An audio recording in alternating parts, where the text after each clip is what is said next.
એટલે આપણે કોઈ સમય જાતો નથી ને હાલો ઘડીક લૂડો રમી લઈને મુકા હું થયું હમણાં ક્રિકેટ જોતો તું હાલે છે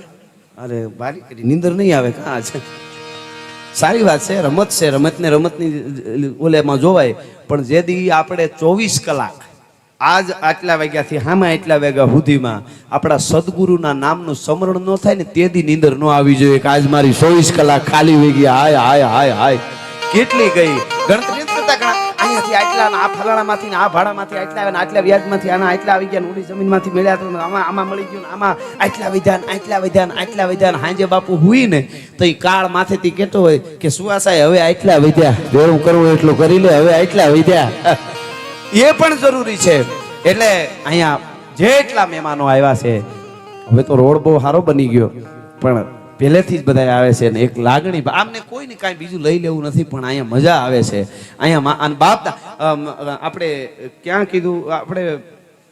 5 પાંડવો વાત તો આખી નથી કહેતો જાણીતી છે તમને બધાને ખબર 5 પાંડવો ને યુધિષ્ઠિર ને અને યક્ષ ને ઓલા યક્ષ ઓલા પાણી પીવા જાય છે ને યક્ષ એને બધાને પ્રશ્નો કરે છે ને આ બધાને ખબર છે પછી જે પ્રશ્નનો જવાબ ન આપી શકે એટલે બધા ભીમ ને અર્જુન ને પાણી પીતા નકુલ સહદેવ જવાબ ન આપ્યો એટલે યક્ષ પ્રગટ થયો એને એટલે તરત જ બેભાન થઈને પડવા માંડ્યા એની આખી બહુ જબરી વાત પણ બાપુ મને ટૂંકમાં એને એક જ વાત કરી કે હારામાં હારી ધર્મ કયો એમ અને એમાં યુધિષ્ઠિર એનો જે જવાબ આપ્યો ને પછી યક્ષએ બધાને સજીવન કર્યા આખી વાત નથી કરતો બહુ મોટી છે પણ આમાં પરંપરામાં જાળવા જેવી વાત છે એટલે અહીંયા સનાતન સાધુડાના સાનિધ્યમાં કહું છું એમાં યુધિષ્ઠિરે કીધું મોટા મોટો કોઈ તમારો ધર્મ હોય ને આ બેઠેલા બધાને કહું છું તમે બધાય ધર્મને વંદન કરો કાંઈ વાંધો નથી આ 5000 વર્ષ પહેલા લખાયેલી વાત તમને કરું છું યુધિષ્ઠિરે કીધું હારામાં હારો ધર્મ માટે જે ન ભૂલવા જેવું શું યુધિષ્ઠિરે કીધું પોતાના 7 પેઢી 72 પેઢીનો જે ધર્મ હોય હું નથી કહેતો યક્ષએ પ્રશ્ન કર્યો અને યુધિષ્ઠિર કહે છે 72 પેઢીનો જે તમારો ધર્મ હોય એ જ ધર્મને મૂકે નહીં કદાચ કપાઈ જવું પડે તો એ ધર્મને સોટી રહીએ એમનામના માટે વળગી રહીએ આનાથી મોટો એકોય ધર્મ નથી આવું યુધિષ્ઠિરે યક્ષને જવાબમાં કીધું હું નથી કહેતો એટલે આવી બધી વાતો જાળવવા જેવી ખરી મારી બધાને વંદન ખરા આપણે આમાંથી ઘણા બધા ધર્મો થયા હોય ને સારું કરતા હોય ને બધાને વંદન પણ યુધિષ્ઠિર કે પોતાના મારા 72મી પેઢીએ મારા દાદાએ જે ભગવાનને પૂજ્યો છે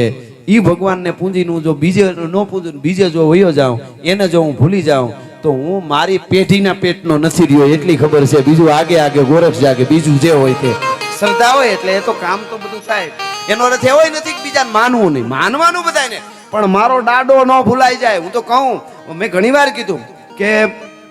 આ તો યાદ આવે એટલે મારે પછી રહેવાય ને એટલે કહી દઉં સાંઈ બાબાને મારા વંદન પહેલેથી જ કહી દઉં કારણ કે સાંઈ બાબાના કરોડો ભક્તો છે સાંઈ બાબાના ખાલી એક દીનું દાન કોકને દઈ દે ને તોય હું ન હોઉં કાલ એક દીનું સાંઈ બાબાનું દાન આવે બાપુ એટલું કોક વાપરી નાખે કાલ હું ન હોઉં એ ધારે તો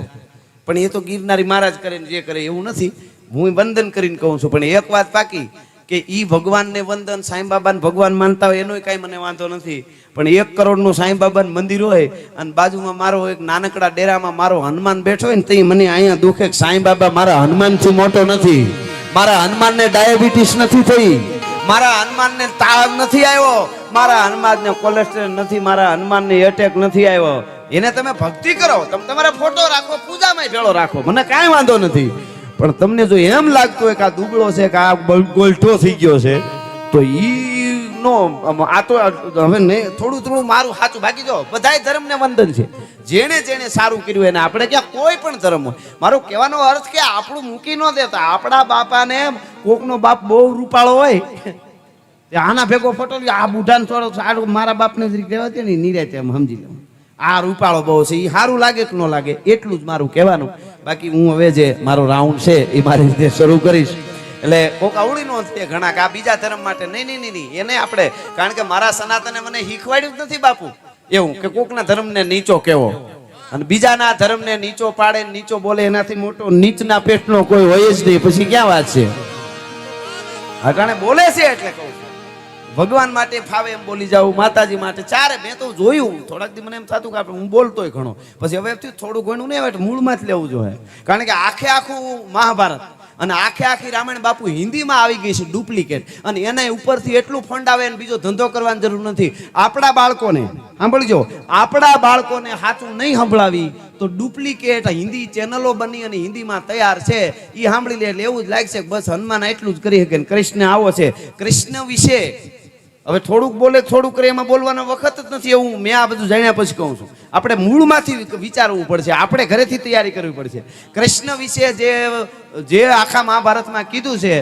આખી ચેનલો બની ગઈ છે અને જેમ કથાઓ આપણે કરી એમ આમ હતું એમ એને પાછા પુરાવા આપે કે આને લખ્યું એમ ન હોય એવા બધા છે ખોટું બધું પણ એવું તૈયાર કરે તમને એમ લાગે આ બધું સાચું. કૃષ્ણ કાંઈ છે જ નહીં. સીતાજી વિશે બોલ્યા છે એ તમે ન સાંભળી શકો અને કોઈને એવું લાગતું હોય મારા પાસે જો બધાય ભગવાન વિશે, રામ વિશે, ક્ષત્રિયો વિશે એટલું છે કે હવે થોડા બોલવા જઈએ તો ઓલામાં ઉતર્યા પછી ખબર પડે તો આપણે દરિયામાં પડી ગયા છીએ. હવે પેલા કાંઠો ગોતવાનો બુડી નહીં પછી પાછું આનું હમુનમું કરવું પડશે. આ હકીકત કહું છું તમે એટલું ભયંકર કે ચેનલો બની ગઈ ને એને કોઈ કેવા આઝાદીની અભિવ્યક્તિ, દેશ આઝાદ હો ગયા હે, સારી વાત છે પણ ખેર મારો કહેવાનો અર્થ એ છે કે મૂળિયા પકડી અને ધીમે ધીમે ધીમે એનો અર્થ એવો નથી કે આપણાને તો કારણ કે સૂર્યને હામાં ગમે એટલા વાદળા આવી જાય, ગમે એટલી ધૂખળીઓની ધૂળ ઉડી જાય પણ એ જેદી ઉગે ને તેથી જળા જળા જળા જળા દુનિયાને ખબર પડે કે આને જ સૂરજ કહેવાય. હું એમ નથી કહેતો કે સનાતનનું પૂરું થઈ જાય, એને એની ત્રેવડ છે પણ આપણે કેટલા ભાગીદાર બન્યા ઈ તો નોંધ કોઈ કરે કે નહીં. ખિસકોલી જ્યારે પલળી નામ વેકરામાં હળિયું કાઢીને ઓલે પુલ બંધાતું હતું રામનું ત્યારે લંકામાં જવા એમાં ખિસકોલી કાકરા લઈને આવતી હતી તે હનુમાનજીએ પૂંછડું પકડીને કર્યો ઘાત રામના પગમાં પડી. હનુમાન આને જ કહેવાય ઘા કરે તો રામના પગમાં નાખે, આને સાહેબ સંત કહેવાય. એટલે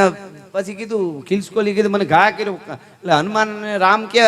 તને મારા ભગત તું સેવા કરવા આવી છો ઘા કરે ન પહાય. એટલે કીધું હનુમાન અહીંયા આવ્યો કેમ આનો ઘા કર્યો કે બાપુ ઈ શું કરી શકે પ્રભુ ઈ કે ઈ શું કરી શકે આડી નાડી કોઈક પગ દેહ મરી જાય તો એનાથી શું પાડ બાંધવામાં એનો ફાળો શું એમ. ખિસકોલી કે ફાળો જે હોય કે ન હોય પણ કાલ રામાયણ લખાય તો કેવા થાય ને કે ખિસકોલીએ 2 કાંકરા નાખ્યા હતા ભલા માણસ. આપણે કાંકરા નાખવાનું ન ભૂલતા.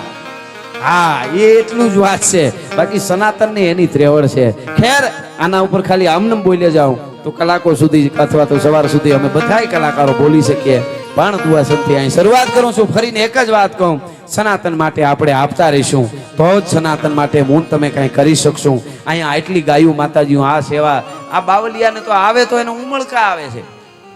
ગાંડા પણ જે કહેવાય દિવસમાં 3-3 વાર ગાંડા પણ આવે કેક ને કૂકને હું આપી દઉં. એ હકીકત વાત છે. અહીં કેવી ગાડીઓ દીધી છે તેની એવી બધી અમારે નથી લેવી, ફલાણાને આપી દો એ બધી આપણે વધારે કઈ બાપાને પાછું ગમે નહીં પણ એ બધું થાય છે સારી વાત એ થતું રહે.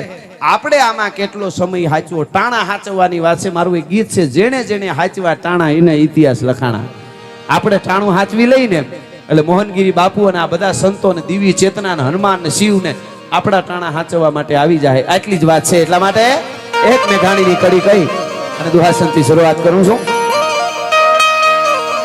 કે મોરલા તારો આહા આજ કોટિયામાં આવ્યા છે ગૌધામમાં એટલા માટે થોડી ઘડી મને તેરી નસાડી લો કાંઠ મારી ખોવાયેલી એક વાદળીને હું મારી પરંપરા રૂપી મારી શ્રદ્ધા રૂપી મારા સનાતનની વાદળીઓ ક્યાંક વિખાઈ ન જાય ઈ ખોવાયેલી વાદળીને હું હવે છેલ્લી વાર ખાદ પાડી લઉં. કવિની આ મસ્તી છે. કવિ માગે તોય પ્રકૃતિ પાસે માગે. પ્રકૃતિ પાસે શું કહે છે કાળી રાત જામી હોય એના માટે શું કહે છે મેઘાણી કે રાજ રાણી તારા એ જી જાગ જમાળનું મારે નથી કાઈ કામ. અને ઇન્દ્રધનુષ હોય ઇન્દ્રધનુષ એના માટે કવિ કહે છે ઇન્દ્રધનુષ તારા એ ઓલા હાથ રંગોનું મારે નથી કાઈ કામ. પણ એક જગ્યાએ કામ પડશે કે મોહનગીરી બાપુ જેવાના ચિત્ર દોરવા કાજે એની જ્યારે જટા બનાવી હોય ને ત્યારે પીછું એમાં બોળવા દેજે.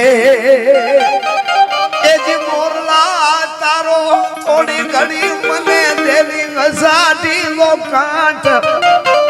મારી ખોવાયેલી વાદળીને હું હવે છેલ્લી વાર ખાદ પાડી લઉં. આવા હાથ પાડવા વાળા જે અહીંયા બેઠા છે સાધુડાઓ, જાગતે રહો એટલા માટે કોઈ ધકમાર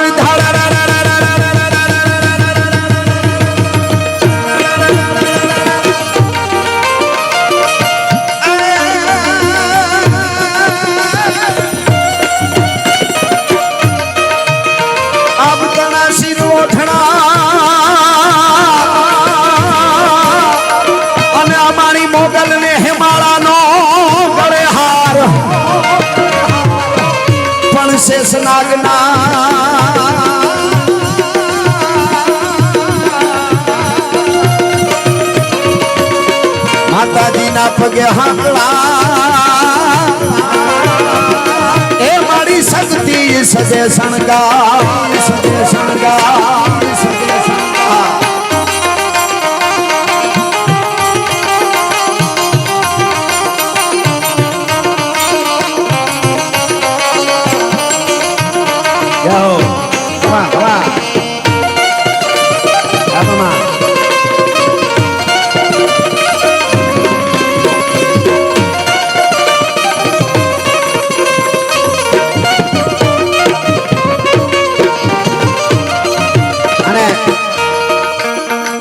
આ વરસાદનો માહોલ અહીંયા ગયા શ્રાવણ મહિનામાં પોપટભાઈ હમણાં જ યાદી કરાવતા હતા. 1 મહિના સુધી આ ગૌશાળા છે, આ ખાલી યજ્ઞશાળા નથી. ગાયો પણ અહીંયા બેઠી હોય, અહીંયા ગાયો હોય ઊભી હોય, સારો ખાતી હોય, આનંદ કરતી હોય. અને અહીંયાથી 1 મહિના સુધી ભાગવત કથા ગાયું માતાજીને સંભળાવી છે. આ કાંઈ નાની વસ્તુ નથી સાહેબ. આ પરંપરાને જાળવવા માટે જેટલું અપાય એટલું અમે તો સમર્પિત છીએ. બાપુ જ્યારે બોલાવશે ત્યારે આવશે. અને હવે આ તો સ્ટેજ છે ને અમને ખબર છે ને બાપુને ખબર છે. બાપુ જે અમે કાંઈ આમાં ચોખવટ કરતા નથી ને અહીંયા ચોખવટ કરવાનું મન થાય તેથી તો આપણે કંઈક શીલો ચૂક્યા હોય એવું લાગે. હા, આ ઠેકાણા ક્યાં મળે મારો બાપ. કાનજી બાપા કહેતા, એ બાપા ગરાગ હોય ત્યાં ગાહડી સોડાય, વિંધેલા વિંધાયણ વિધાવનમાં ફરે. એ આ દુએ સમજ્યા જેવો, વિંધેલા હોય ઈ જ વિંધાય. ઈ જ અહીંયા ગરમીમાં બેઠા હોય, કોકના ગોઠણમાં લાગતા હોય ને કોકની કોણીયું લાગતી હોય ને કોકનું માથું નડતું હોય ને તોય છતાંય મારો બાપલિયો વાહ વાહ ખમા વિંધેલા વિંધાયણ વિધાવનમાં ફરે. તારું જંતર વગાડ મારો જીવતા આત્મો ઠરે. આ જીવતા આત્મો જે વાત છે ને આ છે આ જીવતા આત્મો. અત્યારે કોબરા નાગ કરડે એના ઝેર ઉતારવાના ઇન્જેક્શન આવી ગયા છે અને ઝેર પી ગયા હોય તાત્કાલિક મળી જાય, સારવાર તો ઉતરી જાય. પણ માણસને પોતાના આત્મા કરડે ને એના ઝેર તો મોહનગીરી બાપુના ધૂણા જ ઉતારી શકે, બીજા કોઈ એના ઝેર ન ઉતારી શકે. આ હકીકત વાત છે.